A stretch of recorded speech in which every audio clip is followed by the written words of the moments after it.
We'll start in the West. So I'm pretty sure when we did the podcast last week, the Suns are already through to the next round. Yep. And then the Clippers had an up and down series against the Utah Jazz. They definitely pulled it out, especially after the Kawhi injury. So good on them. I thought, that seemed like one of those times where Clippers of old might have folded. But this definitely looks like a different team now. Game one has already happened. Phoenix did win game one without Chris Paul, who is in COVID protocols. Also without Kawhi Leonard, who stayed back in Los Angeles due to a knee injury. So we've got two teams who are the first time they've made it in the Western Conference Finals in a really long time, and their two best players are both hurt, which kind of sucks. But let's start with that. The Phoenix Suns came out without Chris Paul in Phoenix and looked really good. Devin Booker carrying them to a game one win. What do you guys see in Phoenix?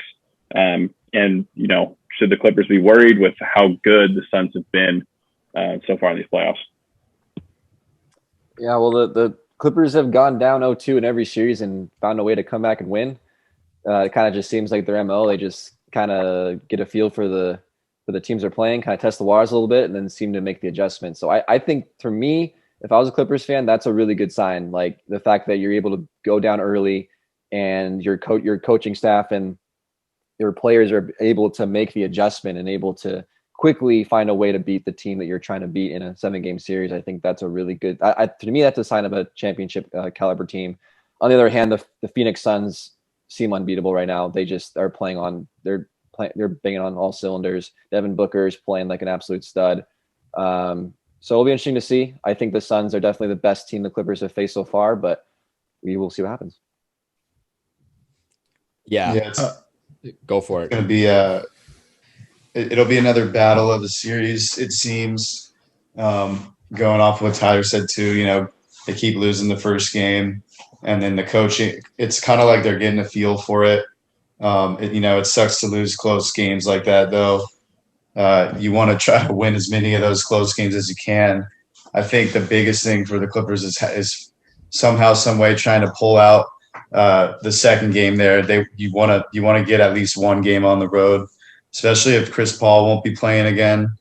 Who knows when he can return, and you just want to try to take advantage of that. But on the other end with the Suns, they just seem to be clicking on all cylinders. And Booker, Booker's doing what Booker does. The bright lights are shining on him, and he's not afraid. Seems like he's not even feeling any pressure at all. So I think, the Suns are rolling and they're confident. So I think the only thing that you can do is try to get them battle tested and see how they face it. What you got, James? So the biggest downfall between the Suns and the Clippers is the fact that the Clippers can't defend the pick and roll.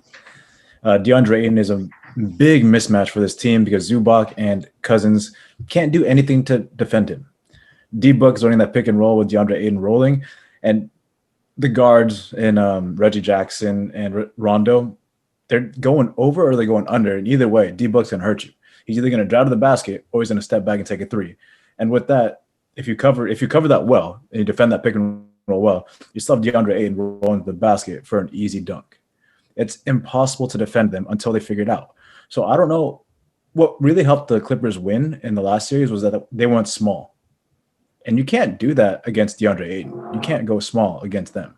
Gobert was a huge mismatch defensive player of the year because they stepped back and took a bunch of threes, and you saw Terrence Mann absolutely just go off at those games because he was just sitting back.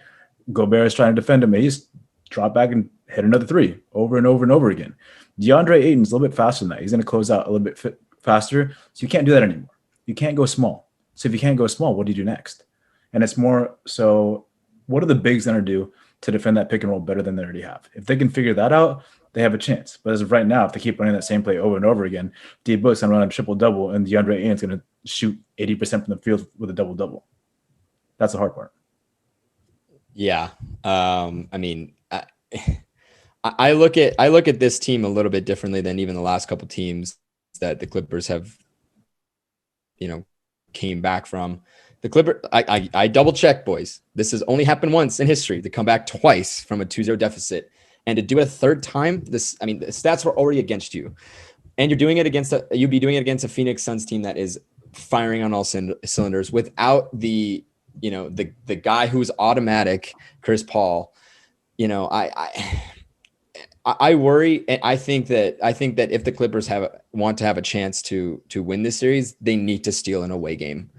Because I think that the home court advantage is gonna play into the Phoenix Suns' favor, and it's gonna take the Clippers gaining home court advantage for them to have a solid chance. I just don't see them with this team that's clicking this well without without the player that really I think put them over the edge in that sweep. I fear that they won't be able to do it again. So that's my view.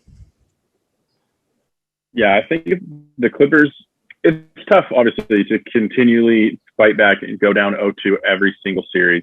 I don't know if they're going to be able to do it against this Phoenix Suns team. I didn't think they were going to do it against the Mavs, but they did. So what do I know? But yeah, James, you nailed it. The Devin Booker, DeAndre Ayton tandem is pretty much unguardable right now. I mean, Devin Booker is playing like a young Kobe. I mean, he can get a shot from anywhere on the floor. He's pretty much unguardable. The Serge Ibaka injury for the Clippers, having him would be super helpful right now. But unfortunately, he's out for the season with a back injury. It will be, I do agree with you, Eric. I think the Clippers game 2 is they need to win that game. Chris Paul will be out, still under COVID protocols. The Kawhi's out indefinitely right now, as we don't really know what the deal is with that. They need to win game 2. If not, they've got a long road ahead of them, but obviously they've proven they can do it. So maybe they will again.